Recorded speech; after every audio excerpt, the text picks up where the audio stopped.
என் பேர் சுதாகர். நான் வேர்க்க விவசாயம் பண்ணுறேன். எங்கள் ஊர் பேர் பூவலை. என் பேர் சுப்பிரமணி. நாங்கள் மாந்தோப்பு வளர்ப்பு செய்கிறோங்க. மாஞ்செடி வளர்ப்பை பற்றி சொல்ல போகிறோங்க. நாங்கள் இது முதல்ல நாங்கள் செடி வாங்கி தான் ப்ரைவேட்டுக்கிட்ட இருந்து செடி வாங்கி தான் நாங்கள் இது பயிர் செய்கிறோம்.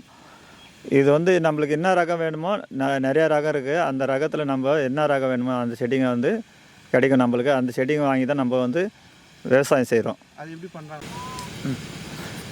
இப்போ மாங்காய் செடி உற்பத்தி பண்ணுறது ஃபஸ்ட்டு முதல்ல கன்று வாங்கி ரெண்டு அடி பள்ளம் வெட்டி அதுக்கு தேவையான சத்தெல்லாம் போட்டு சாண எருவு போட்டு அது ஃபஸ்ட்டு அந்த 2 அடி பள்ளத்தில் வச்சு தண்ணி ஊற்றி பராமரிக்கணுங்க. பராமரித்து 4 வருஷத்துக்கு அப்புறம் மகசூல் அதில் எதிர்பார்க்கலாம். அது நம்ம மாஞ்செடியில் இப்போ இது ஜவாரி செடி இப்போ 4-5 வருஷம் ஆன மரம். இந்த 4 வருஷத்துக்கு அப்புறம் நம்ம அது மகசூல், அதாவது ஜனவரி மாதத்தில் பூ எடுக்க ஆரம்பிக்கும். இந்த பூ எடுக்கிற டைமில் அதுக்கு நம்ம பூச்சி மருந்தெல்லாம் அடித்து பூ வந்த பிறகு அதுக்கு தேவையான ஊட்டச்சத்து மருந்தெல்லாம் தெளிக்கணும். ஊட்டச்சத்து மருந்து தெளித்த அப்புறம் அது பிஞ்செல்லாம் உருவாக ஆரம்பிச்சிடும். பிஞ்சு உருவானது அதுக்கு தேவையான மறுபடியும் கொஞ்சம் இடையில பிஞ்செல்லாம் நிறைய கொட்டுமே, அதை எப்படி தடுப்பீங்க? அதெல்லாம் அதுக்கு தேவையான மருந்து கடையில் இருக்குது. அதுக்கு ஊட்டச்சத்து மருந்தெல்லாம் தெளிச்சோம்னா அந்த பிஞ்செல்லாம் கொட்டது ஓரளவுக்கு கண்ட்ரோல் ஆன பிறகு அப்புறம் காய் ஸ்டேஜ் வரும். காய் பழம் ஸ்டேஜ் வந்துடும். அதுக்கப்புறம் வந்துருச்சு. இப்போ நீங்கள் யாருக்கு கொடுப்பீங்க?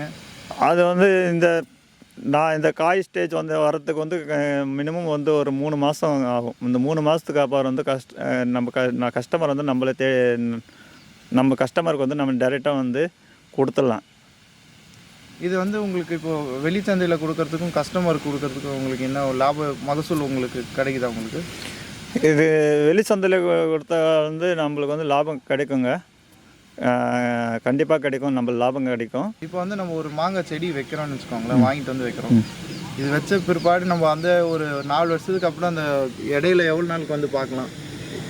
இடையில நம்ம ஒரு நாளைக்கு பார்க்கலாம். 4 மாதத்தோடு பார்க்கலாம். நம்ம ஃபஸ்ட்டு செடி வைக்கிறப்போ நம்ம அது தேவையான பராமரிக்கணும்ல. விட்டுக்கிட்டே இருக்கணும். பராமரிக்கிறதுக்கு நம்ம 4 மாதம் ஒரு 4 கழித்து ஒரு 4 நம்ம தண்ணி விட்டுக்கிட்டு இருக்கணும். அதுக்கு தேவையான சத்து எல்லாம் செஞ்சால் தான் அது செடி பயிர். வாங்கி வச்சுட்டு மாங்க மரம் தானே மேலே ஹைட்டுக்கு வந்துடும். அதுக்கப்புறம் போயிடலாம். இல்லை நம்ம பராமரித்தா தாங்க எந்த ஒரு விவசாயமும் நம்ம அது பராமரித்தா தான் அதனோட பலன் நம்ம எதிர்பார்க்க முடியும். நம்ம அதோட பலன் எதிர்பார்க்குறோம்னா கண்டிப்பாக நம்ம அதை நம்ம பராமரித்து தான் ஆகணும். என்னென்ன வகை உங்களுக்கு தெரிஞ்ச மாம்பழம் இருக்குது நம்ம ஊரில் போகிறதுக்கு? மாஞ்செடியில் பல ரகம் இருக்குதுங்க. குறிப்பாக ஜவாரி, பங்கனப்பள்ளி, ருமானி, எமைத் இருக்குது, செந்தூரா இருக்குது. நிறையா ரகம் இருக்குதுங்க. இது ப்ரைவேட்காரங்க எங்களுக்கு கொடுப்பாங்க. அவங்க இது நிறைய சீடை கலெக்ட் பண்ணி அதை உற்பத்தி பண்ணி இது ஒட்டு கட்டுவாங்க. அதாவது அந்த சீடிலேருந்து வர்ற கன்று வேறு செடியோட ஒட்டு கட்டி அது பிரித்து எங்களுக்கு கொடுப்பாங்க. அது நாங்கள் ஃபஸ்ட்டு வாங்கின்னு ஒரு பள்ளம் வெட்டி அதுக்கு தேவையான எரு சொத்தெல்லாம் செஞ்சு அதில் வச்சு நாங்கள் வளர்ப்போங்க. ஃபஸ்ட்டு அது ஒரு 4 வருஷம் அது வளர்ச்சி பராமரிப்போம். நாங்கள் 4 வருஷமாக நாங்கள் அது பாதுகாப்பு பண்ணி 4 வருஷத்துக்கு அப்புறம் தான் அது எங்களுக்கு மகசூலே கிடைக்கும் எங்களுக்கு.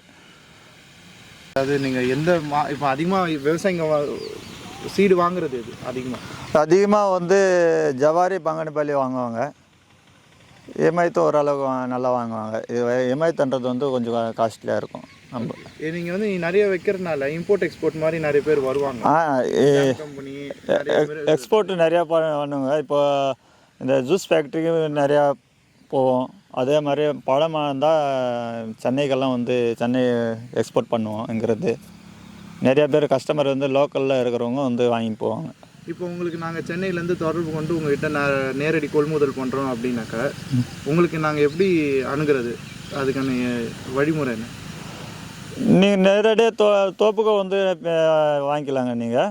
சரி, இல்லைன்னா உங்கள் ஃபோன் நம்பர் சொல்கிறீங்களா? மக்கள் யாராவது உங்களுக்கு விருப்பப்பட்டால் அவங்க டேரெக்டாக உங்களுக்கு ஆர்டர் கொடுக்கணும் அப்படின்னு நினைக்கிறவங்க ஃபோன் நம்பரு வேணுமென்னா போட்டுங்க. நம்பரு அதான் நம்பர் சொல்லுங்கள். 9787959627. உங்கள் பேரும் சொல்லிடுங்க. என் பேர் சுதாகருங்க. எங்கள் ஊர் வந்து பூவலை கிராமம். சரி.